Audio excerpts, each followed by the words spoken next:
ស្ដេចថ្មាតនិងដំរីកាលពីព្រេងនាយមានស្ដេចថ្មាតមួយមានពួកបរិវារជាច្រើនអាស្រ័យនៅលើភ្នំយប់មួយស្ដេចថ្មាតបានយល់សុបិនឃើញថាបានស៊ីសាច់ដំរីពួកពលសេនាក៏ហើរសម្ដៅទៅលំនៅរបស់ស្ដេចដំរីលុះទៅដល់ហើយក៏ស្រែកហៅស្ដេចដំរីថាបងដំរីម្ចាស់យើងឲ្យហៅបងដំរីឯងទៅលំនៅយើងយ៉ាងឆាប់រហ័សដោយម្ចាស់យើងបានយល់សុបិនថាបានស៊ីសាច់បងដំរីឯងដំរីឮដូច្នេះក៏ភ័យញាប់ញ័រឥតឧបមាយំបណ្ដើរលាប្រពន្ធកូនបណ្ដើរនិងពោធិសីមនាបណ្ដើរដើម្បីទៅរកស្ដេចថ្មាតតាមពជារបស់ស្ដេចថ្មាតលុះដល់ពាក់កណ្ដាលផ្លូវបានជួបនឹងសុភាពទន្សាយក៏បានសួរទៅស្ដេចដំរីថា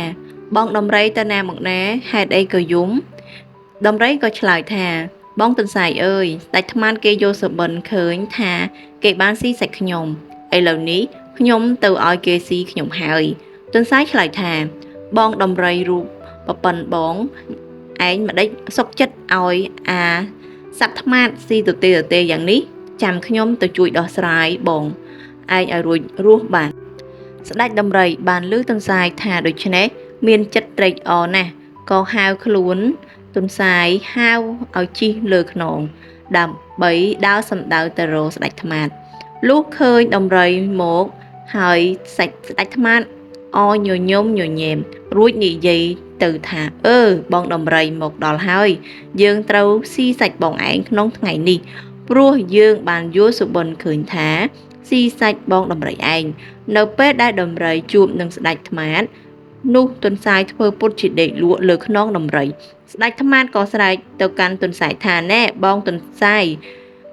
មកដេកអីលើខ្នងដំរីដូច្នេះចុះចេញឲ្យឆាប់យើងនឹងស៊ីសាច់ដំរីឥឡូវនេះទន្សាយឆ្លើយថាឈប់កុំអាលសិនបងនិយាយជាមួយដំរីដូចម្ដេចខ្លះអំបញ្ញមិញ